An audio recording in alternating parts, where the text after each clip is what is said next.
Ladies and gentlemen, welcome to Scuba Diver Magazine. My name's James. It is so great to see all of your smiling faces out there. If you're new to this channel, I'm a professional diving instructor and digital content creator, and Scuba Diver Magazine have brought me over from my own channel, Divers Ready, with one simple goal in mind: to help make you a better scuba diver. And in this video, the latest in our series that we call Dive Like a Pro, we are focusing on trim. So later in this video, I'm going to be giving you my one single biggest piece of advice for getting your trim down absolutely pat. But first, I want to answer the 5 most common questions that students have for me about trim. Starting with, what do we even mean by trim? In the simplest terms, trim is your body position in the water. So you can think about it as scuba diving with good posture. And when we're underwater, we want to be in as hydrodynamic a profile as possible. And the reason for this is because that means that every kick we make is going to be the most efficient. Trim also covers things like streamlining your equipment configurations to make sure you don't have a huge amount of drag being created, which obviously makes kicks less efficient. There's a reason they don't make submarines in the shape of a well-decorated Christmas tree. Why is trim important? Well, as we said in other videos in the Dive Like a Pro series, trim is one of the 4 core fundamental skills of scuba diving, together with breathing, propulsion or finning, and buoyancy control. So the thing with those 4 skills is they are all interconnected. So if your trim is off, how does that affect your buoyancy, your breathing, and your propulsion? Well, as I already mentioned, bad trim is going to mean that you're going to have to kick harder to overcome drag. If you have to kick harder, that means you're going to have to increase your breathing rate, which means you're going to consume your gas faster. How does trim affect buoyancy? Well, trim covers things like the correct positioning of weighting so that you can use the minimum amount of weight you need, which means you're passing the less gas through your buoyancy, and so on and so forth. All of these 4 skills are completely knitted together, and if one of them is out of whack, chances are the other 3 will be as well. So what position should I be in? Well, the best position for a scuba diver underwater is to have a torso as horizontal, parallel to the surface as possible. You want a slight curve in your back so that you can angle your hips forward, but keep your chest and the rest of your torso in a nice flat position. And then if you're using the frog kick style, which we covered in our finning videos, which I'll link up above there somewhere, you're also going to want to have your thighs in the same plane as your torso, with a 90-degree bend at the knee and a 90-degree bend at the ankle. So when you frog kick, you're getting the maximum amount of efficiency as possible, and the rest of your body is nicely aligned. If you're using the flutter kick style, perfectly acceptable, but you want to make sure that that midpoint where your legs are crossing each other is where both your legs are horizontal and again in line with the torso. Where should your arms be placed? Well, I see a lot of divers that just tuck their arms in and fold them across the chest there. That's okay, it's not best practice, but at least you're streamlining and you're not creating excess drag. I prefer to have my arms out in front of me like this for a couple of reasons. Number one, there's no air in my arms and there's no air in my legs, so that means I'm counterbalancing my lungs nicely. And the second reason is I've got all my instruments here. I've got my compass, I've got my computer, so I can reference everything at a glance. Plus, I mean, if we're being honest, you just look badass. Your head should be in a neutral position but tilted up slightly so you can see where you're going, obviously, but there shouldn't be a need to crane your neck. The slight bend in your back should lift your chest enough that you can hold your head in a nice, comfortable position. What are the common mistakes divers make when considering their trim? I think the first mistake is not considering their trim, not thinking about it as a skill that actually needs to be worked on and refined.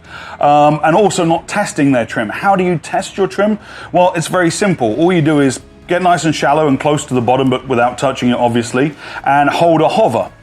And just hold a hover in one exact position, and if you're not pitching or rolling or yawing, nautical terms there for you people, then your trim is probably okay, and it means that the weight is evenly distributed around your body. Once you've got that hover under control, give a couple of kicks. Did you go straight forward, remaining at the same depth and in line with the way that your body is facing? Or did you veer off to one way or the other, or go up or go down?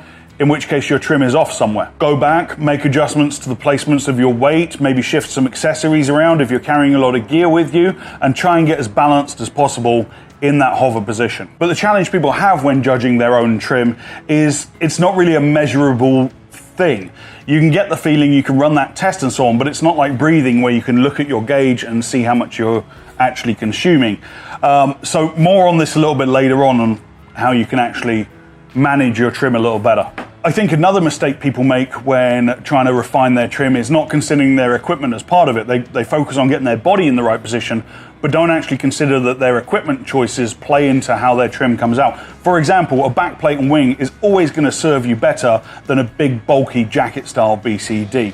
And then you've got things like your accessory mounting. Where is your octopus hose being routed? Where is your knife being mounted? Your reel and your SMB. If you're down there looking like a one-man band, your trim is never going to get to where it needs to be, regardless of how good your body position is. So consider making all of your equipment choices with streamlining in mind. We can't be having these one-man band looking divers. It ain't right. It ain't right. Even your choice of fins plays into your trim. I have several different sets of fins that I use for different types of diving: freshwater, saltwater, negatively buoyant fins, positively buoyant fins, neutrally buoyant fins, just to make sure that my legs stay in the right position. Obviously, if I'm in a dry suit, I want a nice heavy pair of fins to keep my legs down so I don't go inverted. If I'm traveling and I'm just diving barefoot, then I want the lightest possible fins I can so that I'm not too tail down. When it comes to trim, that's a real pro level tip. One pair of fins does not cover all styles of diving, so yeah, you're going to have to make some different gear choices. And then the last question, of course, is what can I do to perfect my trim? Well, I think I've packed this video with quite a few hints and tips already for you. But the honest answer there is just practice, practice, practice, practice. There is no easy answer. There is no shortcut. There is no magic wand. I'm sorry to have to tell you that. But the only way you're going to get better at trim is doing a dive, refining your setup, refining your weighting, refining your body position, and then doing another dive, and keep going, and it's a constant work in progress. I don't know if there is such a thing as perfect trim. I know people who have better trim than me, and it's something I'm always working on, even as a dive professional. But that kind of brings me to my single biggest piece of advice. As has become our habit with this series of videos, I like to throw in at the end my one biggest piece of advice on the subject that we're talking about, and today it's about improving your trim. My biggest piece of advice for any diver looking to get a better body position in the water is to use one of these. In my opinion, an action camera is an absolutely essential tool to help you improve your trim and your body position in the water. It's very hard to have that out of body awareness to see what you look like, and it's just a great tool for that purpose. I use it all the time with my tech students. I want to make sure that they know what they look like in the water, and you should do the same for yourself. Get yourself an action camera, give it to your buddy, have them swim around you in 360 degrees in all planes, and that way you get a really good sense of how you look in the water. Just hold a hover and have them swim around you. And then you can review the footage and make changes based on what's actually happening. Ladies and gentlemen, I hope you enjoyed this video. I really packed it full of as many hints and tips as I could have on the subject of trim.